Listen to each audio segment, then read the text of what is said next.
Assalamualaikum warahmatullahi wabarakatuh. Perkenalkan, nama saya Vera Sabeta, MPM 19110106. Di sini saya memenuhi tugas mata kuliah bimbingan dan konseling anak berkebutuhan khusus, khususnya untuk anak penderita disleksia. Di sini saya akan memaparkan materi tentang hambatan dan layanan untuk anak disleksia.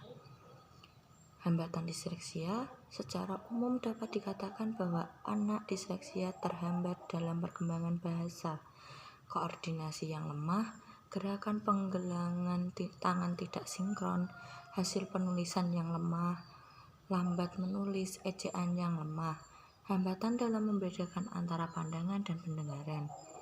Hambatan lain adalah mengeja, membaca, dan menulis atau menyalin huruf atau kata dari media visual. Jika tidak mendapatkan pelatihan secara dini, maka kemungkinan akan terjadi hambatan bagi anak dalam proses belajar selanjutnya, seperti 1.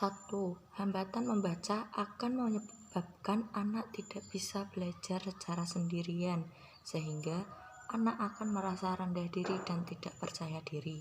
Yang kedua, hambatan mengeja membuat anak merasa tidak mempunyai kemampuan seperti yang dimiliki oleh teman yang lainnya. Yang ketiga, hambatan menulis akan menunjukkan keterlambatan dalam melahirkan ide dan pikiran secara tertulis. Yang keempat, ada hambatan bahasa menyebabkan anak akan mengalami kesulitan untuk menyatakan ide dan pikirannya. Dan yang terakhir, yang kelima, ada hambatan untuk mengingat kata akan berpengaruh dalam memproses kata yang disusun lebih panjang seperti kalimat. Meskipun hambatan ini sering dikenal sebagai kekurangan yang tersambung.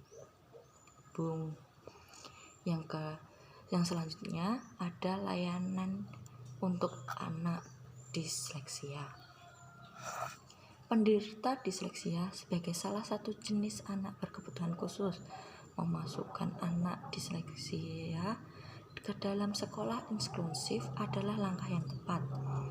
Salah satu bentuk layanan belajar bagi anak berkebutuhan khusus adalah memberikan treatment agar kesulitan dan hambatan belajar yang dialami siswa berkebutuhan khusus dapat diatasi.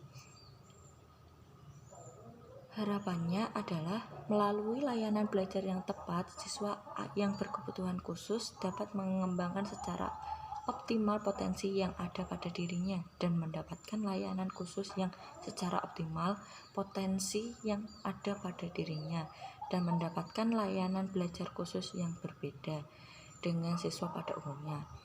Peranan media yang sangat penting dalam pembelajaran, mengingat media dapat bermanfaat untuk membantu menyampaikan informasi dari pembelajaran kepada subjek agar secara efektif.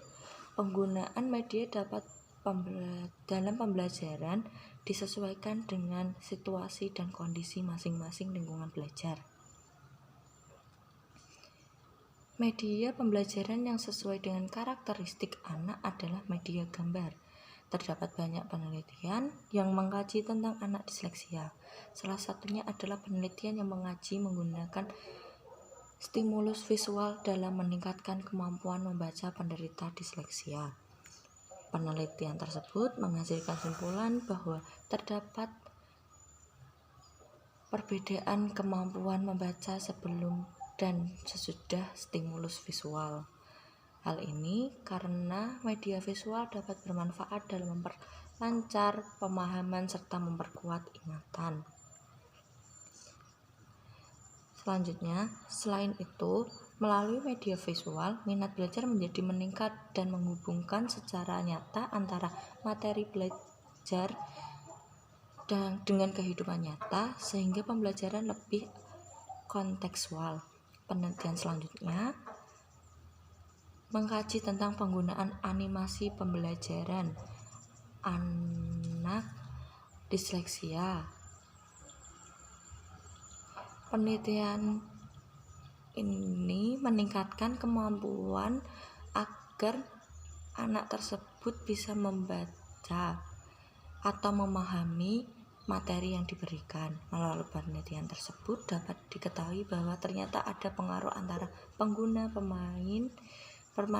permainan terhadap kemampuan membaca siswa disleksia. Terima kasih. Assalamualaikum warahmatullahi wabarakatuh.